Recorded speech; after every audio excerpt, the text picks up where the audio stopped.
Lance Stroll has been on his worst behaviour in F1 yet again, and combined with a declining form of Aston Martin, it seems like there isn't a lot more for him to do in F1. Many have already brought hell upon his performance, saying he's the worst paid driver of all time, but the fact that his father owns the team only goes to show that he's not going anywhere soon. Still, if Lawrence wants to see progress, then there's only one way towards it. With Lance performing on a high note, and with this scenario being far from happening, could we see the downfall of the Canadian sooner rather than later? Now, when it comes to Formula 1, the presence of paid drivers is not a novelty. For example, we have Lando Norris, Niki Lauda and Michael Schumacher, who all fall on the list of paid drivers, but their achievements are something that mask this gruesome fact, which then again becomes irrelevant if the driver in question brings more than perfect performances to his team. However, the same cannot be said for Stroll, who seems to have joined the very unpopular company of Nikita Mazepin and Nicholas Latifi as two of the worst drivers on the grid who enter the sport thanks to heavy financial support.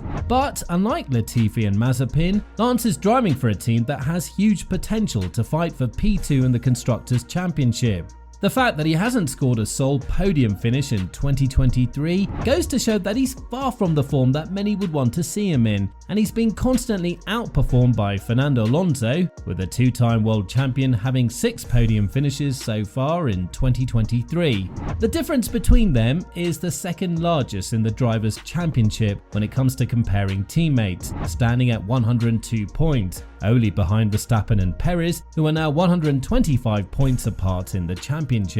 That itself speaks volumes about where Aston Martin is currently headed, and for some strange reason, the team started to lose performance in the last couple of races, something that prompted a lot of worry for their fans. If we're speaking bluntly, the new tyres don't seem to be fitting the AMR 23 with the performance that both Stroll and Alonso would have wanted it to. But that doesn't deny the fact that the head-to-head comparisons are something that pinpoint the Silverstone-based squad's main weakness, the golden boy Lance Stroll. Now, there have been a lot of discussions about Stroll leaving the sport if Aston Martin were to fight for something much more than P2 in the Constructors' Championship. And while the likes of Charles Leclerc have been brought into this discussion, it doesn't seem like the situation is changing anytime soon. What's more likely is that Aston Martin, or more precisely Lawrence Stroll, will try to put a lot of pressure on his son to perform on the level of Alonso. But with the sudden drop in performance, I doubt that this scenario will happen sooner rather than later.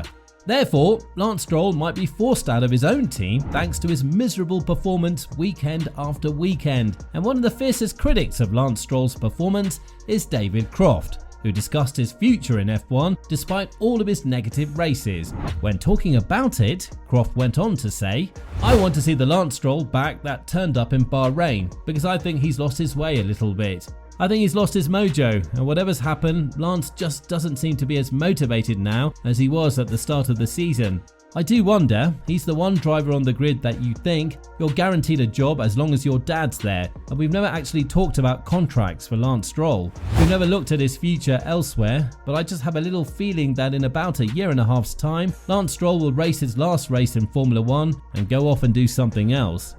What Croft is saying makes a lot of sense, because if you think about it, Lance's current performance is not something he could brag about. And while he is the most responsible individual for Aston Martin's success, that doesn't mean he'll remain the sole driver for that impact of his. If you're wondering why he is the sole facilitator of Aston Martin's success, you need to understand that had it not been for Stroll, I highly doubt that his father would have joined the sport, and therefore led an entire company to invest in a brand new team and bring them from being backmarkers to fighting for podium finishes. Strangely enough, the driver who has the most experience with the team is actually the worst one on the team, which prompts a lot of question marks about whether we're that far away from seeing his replacement come in sooner rather than later. I know that Lawrence will never want to get rid of his son, but now that he's discovered the massive potential of Aston Martin, it seems like the investors would want to have a bit more involvement in the driver's lineup, especially if they realise that the close familiar relationship is what actually ruins the team's competitiveness and chance to progress even further.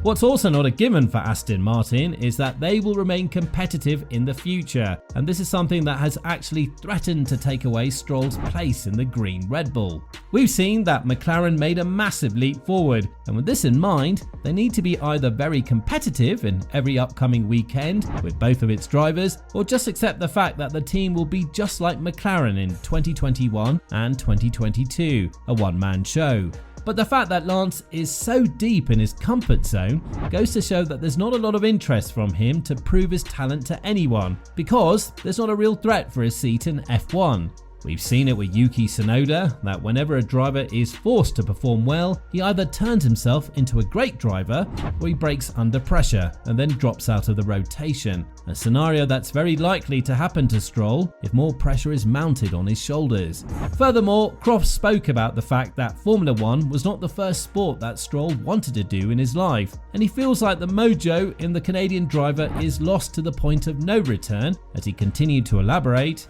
because I just think he's losing his mojo. I don't think Formula 1 was the sport he wanted to go into when he was younger. I mean, he was a massive tennis talent when he was younger, one of the best youngsters in Canada at the time, and I just wonder if he might go off and find something that fulfills him more and brings more excitement to him. I'm not saying he's not enjoying driving in Formula 1, I think there are times he is, but I think I look at him sometimes and think, you want to be doing something else, don't you? And I think his dad will realise as a chairman as well that it's a business and I need two drivers. So if he's not getting the results, I think an easy decision is made.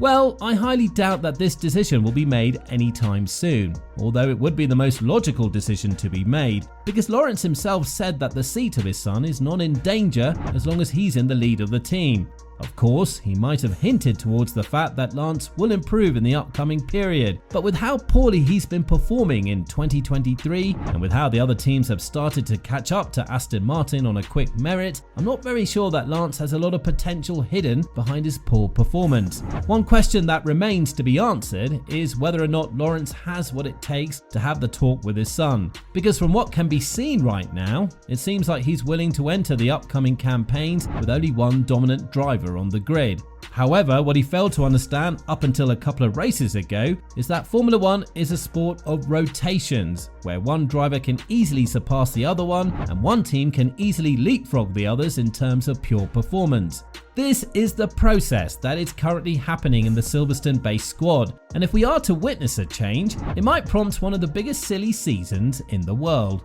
While this would definitely mean bad news for Stroll, it would open up a very competitive seat for the rest of the grid, and Charles Leclerc is the driver who's related the closest to Aston Martin. Yes, there are talks that he could be driving for Ferrari for the upcoming 5 years, but if Ferrari continues to be Ferrari week after week, then I'm afraid that he would have no choice but to look for a team that's actually competitive regarding race wins. So, do you think that Lance Stroll's time in Formula 1 is a done deal? Let us know in the comments down below.